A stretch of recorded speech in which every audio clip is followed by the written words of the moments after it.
Welcome to the So That's Why podcast, where we unpack the science behind everyday questions. I'm Jen. I'm Chris. And I'm Jamie.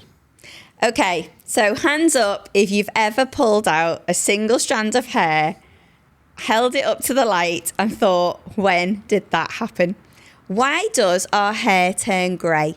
Because it's one of the most visible changes our bodies go through, and yet most of us have no idea what's actually going on beneath the surface. It really is.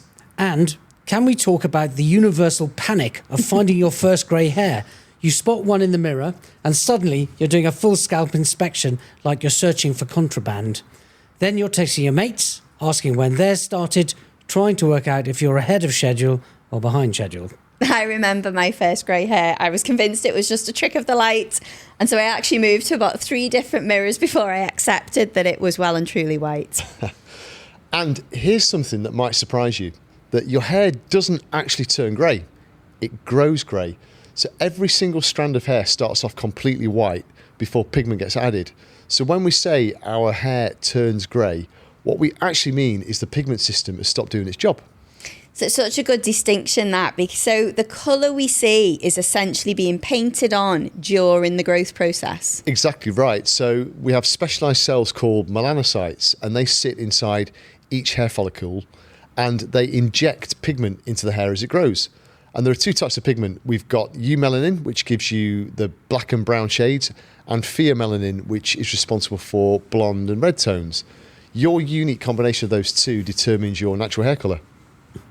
Hold on, that's actually kind of amazing. Thousands of tiny cells are just deciding what colour our hair should be. Exactly 100,000 of them, to be exact, on the average head. I wonder who actually counted them. Each of them goes through repeated growth cycles as well. Melanin, it's regenerated at the start of each new cycle, but after roughly 7 to 15 of those cycles, the production starts slowing down, doesn't it? So there's almost a built-in limit to the colouring. 15 cycles sounds like a lot, though. How long is each cycle? So it's anywhere between 2 to 7 years, depending on the person. So the maths is different for everyone, but eventually the pigment production starts winding down. Now, here's where recent research has changed our understanding significantly. So there was a study published in Nature that revealed something incredible about the stem cells responsible for hair colour. Why don't you tell us more, Chris? Yeah, so this really was an important piece of research. And what it told us was that melanocyte stem cells, which are the parent cells that produce your pigment-making melanocytes, are uniquely mobile. They normally shuttle back and forth between different compartments within the hair follicle. In one follicle compartment called the bulge, they sit dormant. In another, called the hair germ, they receive chemical signals from proteins that tell them to mature and start producing pigment. And the key finding was that as hair ages and the cycles repeatedly, these stem cells start getting physically stuck in the dormant compartment. So they stop migrating to where the make pigment signals are. So they never get the instruction to actually produce the colour.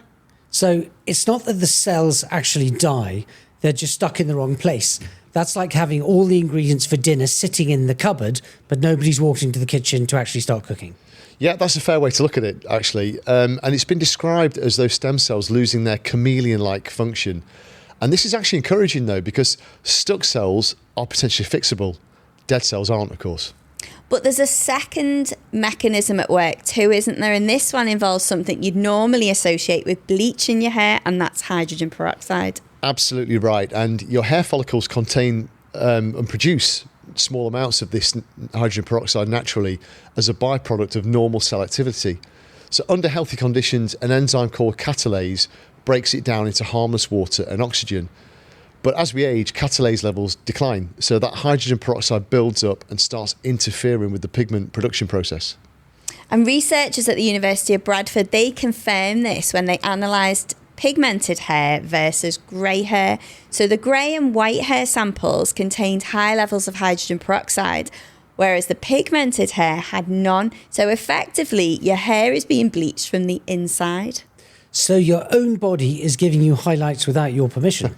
That explains why grey hair often has a slightly different texture too. It's been chemically altered at its source. It does, and the hydrogen peroxide doesn't just block pigment production, it also damages the repair mechanisms that would normally fix the problem. So it's created a compounding effect over time.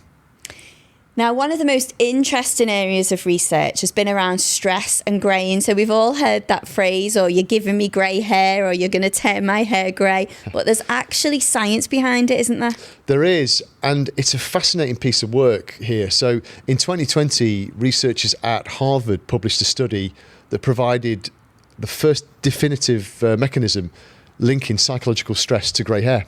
So stress generally does make your hair go grey faster? Yep, it does. And what the Harvard team found was that under acute stress, the sympathetic nervous system, that's your fight or flight system, releases a burst of norepinephrine directly into the hair follicle. And this causes the dormant melanocyte stem cells to activate prematurely, rapidly use themselves up, and then they're gone permanently. And genetics play a huge role too, don't they, of course, in how quickly you go grey. There was a study of over 6,000 people with diverse Latin American ancestry, and they identified a gene called the IRF4 as the first gene specifically associated with hair greying. So that gene is estimated to account for about 30% of greying, with the remaining 70% down to age, stress, environment. So nearly a third of your grey hair timeline is written in your DNA before you were even born. That's reassuring or deeply annoying, depending on your family photos. Yeah, there's nothing quite like a family album to give you a preview of the coming attractions.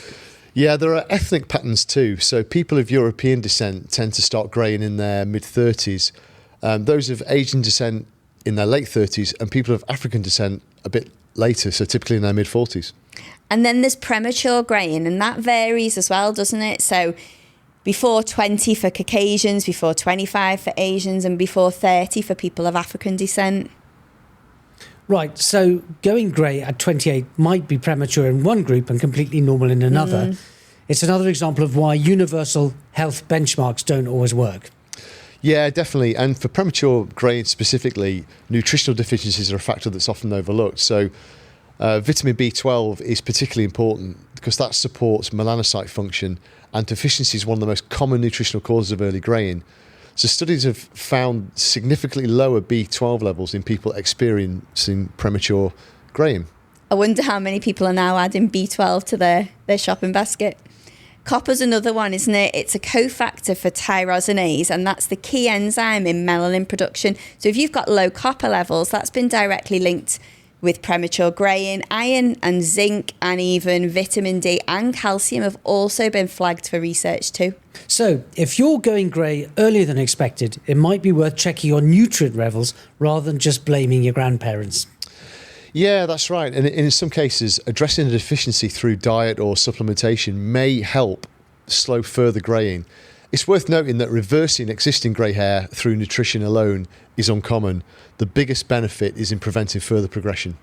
But the practical side of this, it's actually quite encouraging though, isn't it? Because while we can't change our genetics, we can absolutely influence the nutritional and lifestyle choices that we make. So making sure we're getting enough B12, maintaining good iron and copper levels, managing stress, getting enough sleep. I mean, these are all things within our control that affect the biology we've been chatting about. Yeah, so basically eat well, sleep well, stress less, and your hair might thank you for it. Simple. Said no one living in the real world ever. But knowing the reasons behind it does make you take it a bit more seriously. Yeah, and there are some other factors that can accelerate things. So smoking's been associated with premature greying. Thyroid disorders can disrupt the melanocyte function. And there's also some autoimmune conditions that attack the melanocytes directly. So what about reversing grey hair? Is it actually possible, or are we firmly in the wishful thinking territory? So it's not as far-fetched as it once sounded. The NYU finding that Jen mentioned earlier, that stem cells get stuck rather than die, is significant because it suggests that if we could persuade those cells to start moving again, pigment production could theoretically restart. There have been documented cases of individual grey hairs naturally redarkening too, which shows that the process, it isn't always a one-way street. There was a small study in 2025 and they explored rose stem cell derived exosomes as a treatment, and 100% of those patients achieved significant improvement, but the research is still in its very early stages. So Watch this space. So we're not there yet, but the door is open. That's more hopeful than you would have thought. Yeah. And some medications used in cancer treatment, they've also been observed to trigger hair repigmentation as a side effect, which has given researchers additional clues about which biological pathways are involved. Yeah, that's right. And the closer someone is to the early stage of greying, before that stem cell pool is fully depleted, the better the chances of any future treatment working. So there is a reason to be optimistic. Indeed there is. So to answer our question, why does our hair turn grey? So hair turns grey because the melanocyte stem cells responsible for producing pigment gradually lose their ability to function. They can become physically stuck in the wrong parts of the follicle. Hydrogen peroxide buildup and disrupt pigment making machinery. Stress can deplete the stem cell reservoir through the fight or flight response, and genetics set the overall pace of this greying process. So your grey hairs aren't a sign of failure. They're a sign that roughly 100,000 tiny pigment operations have been running successfully for decades, and some of them are finally coming to an end. So that's why your hair turns grey. It's a combination of stem cell biology, oxidative chemistry, your nervous system, your genes, and even your nutritional status all working together. And the exciting part is that researchers are closer than ever to understanding whether some of it might be reversible. That's it for this week. Make sure you hit that subscribe button. We're unpacking the science behind everyday questions each week. Tell us in the comments what you'd like us to explore. Thanks for geeking out with us. But for now, that's it from me. That's it from me. And that's it from me. Bye for now.